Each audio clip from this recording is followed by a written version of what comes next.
Hola, a lo largo de esta unidad vamos a conocer la participación de los trabajadores en la empresa, la representación colectiva unitaria y sindical y por último el convenio colectivo en el que se basa nuestro proyecto de Flipper Classroom.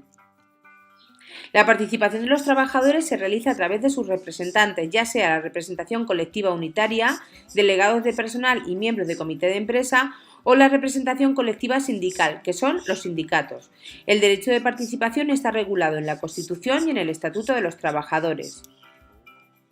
En cuanto a la garantía de los representantes de los trabajadores, entre otras, está la prioridad de permanencia en la empresa en caso de extinción de contratos, no ser despedido ni sancionado por el ejercicio de sus funciones, no ser discriminado, libertad de expresión y un crédito de horas para ejercer la representación de los trabajadores, que varía desde 15 hasta 40, dependiendo del número de trabajadores de una empresa.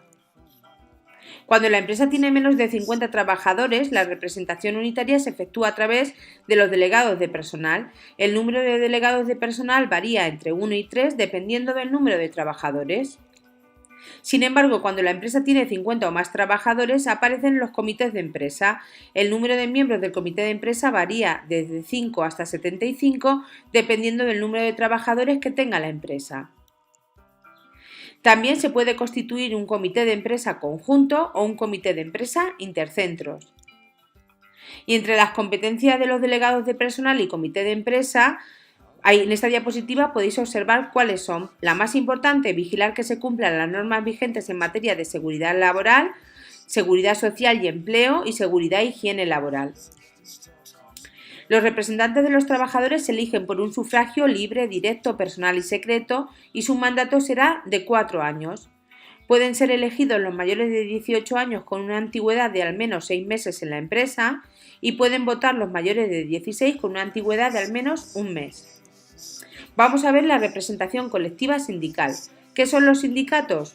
Son asociaciones sin ánimo de lucro de trabajadores por cuenta ajena que intentan conseguir el progreso económico y social de sus miembros. Aparecieron en el siglo XIX con la formación de la conciencia obrera y gracias a la lucha de estos movimientos. Y en España la Constitución del 78 proclama la libertad sindical como un derecho fundamental en su artículo 28.1. Los delegados sindicales tienen las mismas garantías y derechos que los delegados de personal o los miembros de comité de empresa. En cuanto al nivel de representatividad de los sindicatos, existen sindicatos más representativos, bien sea a nivel estatal o de comunidad autónoma, cuando acreditan el 10% o el 15% de los delegados de personal y miembros de comité de empresa, y existen también sindicatos con una representatividad menor. Entre las capacidades de los sindicatos más representativos está, por ejemplo, participar en la negociación colectiva. Vamos a ver ahora el convenio colectivo. Un convenio colectivo es una norma que se pacta entre la empresa y los representantes de los trabajadores, muchas veces representados por los sindicatos, para regular aspectos de la relación laboral tan importantes como son los salarios, la jornada, el horario, las vacaciones, es decir, todo lo importante de las relaciones laborales. A diferencia de las leyes, son las propias partes las que deciden las reglas que se van a aplicar y obliga a todos los trabajadores incluidos en su ámbito de aplicación. Es por tanto una fuente del derecho laboral y se integra dentro de la pirámide de normas como una más.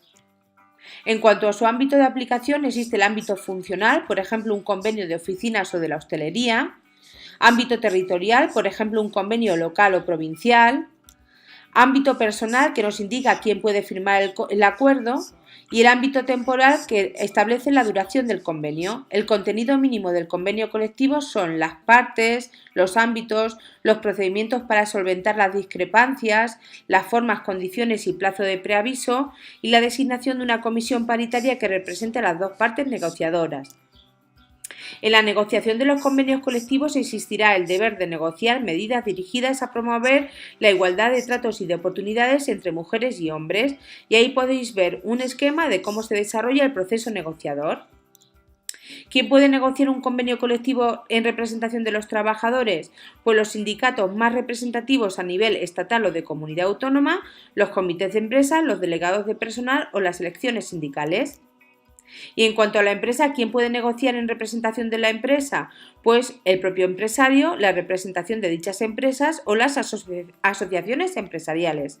Y con esto espero que hayáis entendido el proceso de la participación de los trabajadores en la empresa.